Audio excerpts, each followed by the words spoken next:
அந்த பரப்பன அக்ரஹார நீதிமன்றத்தின் முன்பு ஒரு பதற்றமான சூழல் நிலவுவதாக நமது செய்தியாளர் மோகன்ராஜ் கூறியிருந்தார். அந்த பதற்றமான சூழலை கட்டுக்குள் கொண்டு வருவதற்காக காவல்துறையினர் என்ன நடவடிக்கை எடுத்திருக்கிறார்கள்?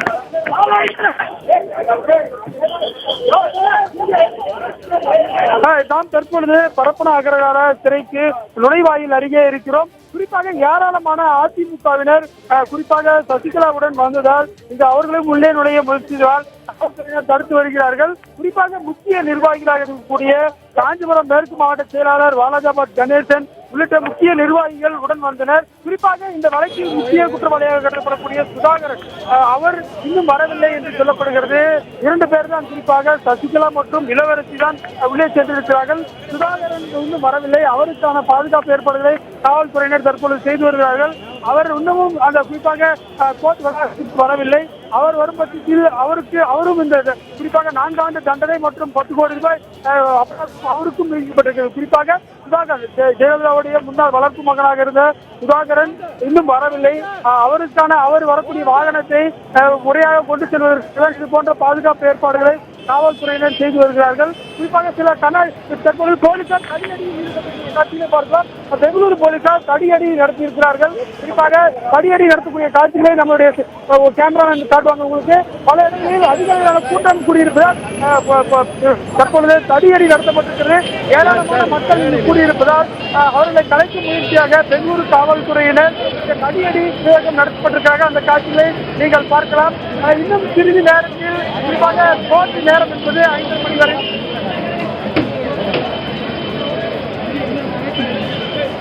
தற்போது பெங்களூரு பரப்பன அக்ரஹார நீதிமன்றத்தின் அருகே ஒரு பரபரப்பான சூழல் நிலவி வருகிறது. சூழலை கட்டுக்குள் கொண்டு வருவதற்காக காவல்துறையினர் அங்கு தடியடி நடத்தி வருகிறார்கள். அந்த நேரடி காட்சிகளை நாம் பார்த்துக் கொண்டிருக்கிறோம்.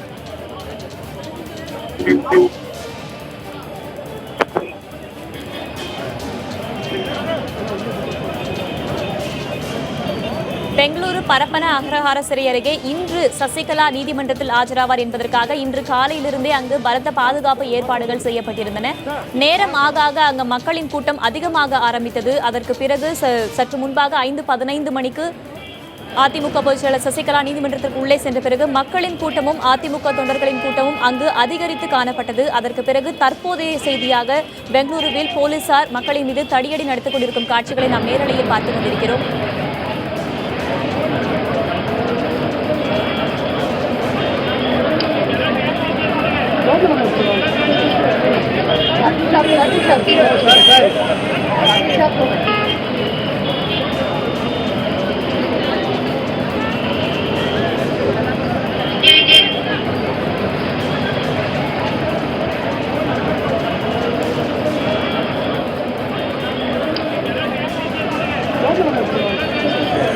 இது தொடர்பான விவரங்களை களத்தில் இருக்கும் நமது செய்தியாளர் ரமேஷிடம் கேட்டறியலாம். ரமேஷ், அங்கு ஒரு பதற்றமான சூழல் நிலவுவதை நம்மால நேரலையில பார்க்க முடியுது. காவல்துறையினர் எதற்காக தடியடி நடத்தினார்கள்? ஏனென்றால் காலையிலிருந்து ஒரு அமைதியான சூழல் தான் அங்கு நிலவி வந்தது.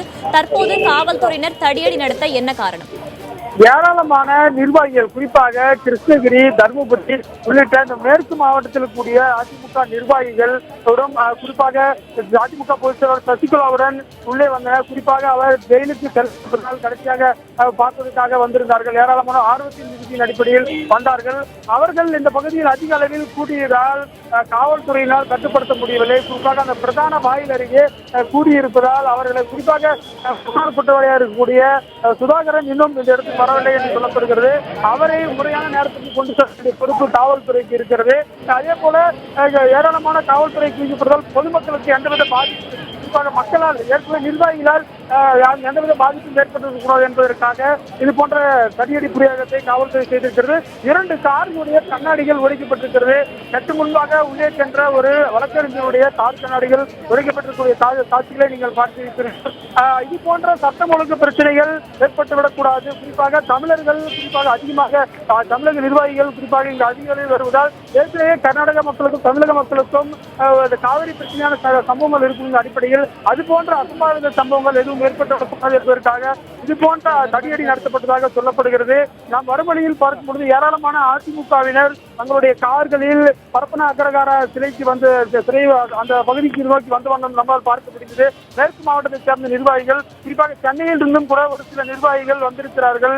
ஏனென்றால் தங்களுடைய கட்சியுடைய பொதுச் செயலாளராக இருக்கக்கூடியவர் தற்பொழுது 4 ஆண்டு சிறை தண்டனை பெற்று உள்ளே செல்ல இருக்கிறார், ஜெயிலுக்கு செல்ல இருக்கிறார். இதே அவர் கடைசி கட்டத்தில் அவரை பார்த்திருக்கார். குறிப்பாக இதே போன்றுதான் கடந்த 2014 செப்டம்பர் 27ஆம் தேதி ஜெயலலிதா அப்போதைய முதலமைச்சர் ஜெயலலிதா வரும்பொழுதும் அதிக அளவிலான மக்கள் கூட்டம் இருந்ததை நம்மால் பார்க்க முடிந்தது. குறிப்பாக கர்நாடக மாநிலத்தில் அனைத்து இந்திய அண்ணா திராவிட முன்னேற்ற கழகம் இருக்கிறது. அவர்கள் ஒரு சில நிர்வாகிகளும் இங்கே வந்திருக்கிறார்கள். குறிப்பாக அந்த மாநில செயலாளர் புகழ்நிதி அவரும் இங்கே உள்ளே சொல்லப்படுகிறது. இந்த நிலையில் தான் இந்த அதிக அளவிலான கூட்டம் இந்த வாயில் பகுதியில் குவிந்துவிடக் கூடாது. ஏற்கனவே உள்ளே வந்து நீதிபதி அறையிலும் குறிப்பாக ஜெயில் வார்டன்கள் உள்ளிட்ட பல்வேறு அரசு சார்ந்த துறைகள் இருப்பதால் இந்த பகுதியில் போக்குவரத்து நெரிசல் ஏற்பட்டிருக்கிறது. இதை தவிர மக்கள் அதிக அளவில் கூடியிருப்பதால் தான் போக்குவரத்து நெரிசல் என்பது ஏற்பட்டிருக்கிறது. இதை தவிர்க்கும் வண்ணம் தற்பொழுது இங்கு காவல்துறை தடியடி நடத்தியிருக்க. தற்பொழுது அந்த தடியடியும் நிறுத்தப்பட்டு இங்கு ஒரு இயல்பான நிலை திரும்பியது நம்மால் பார்க்க முடிகிறது.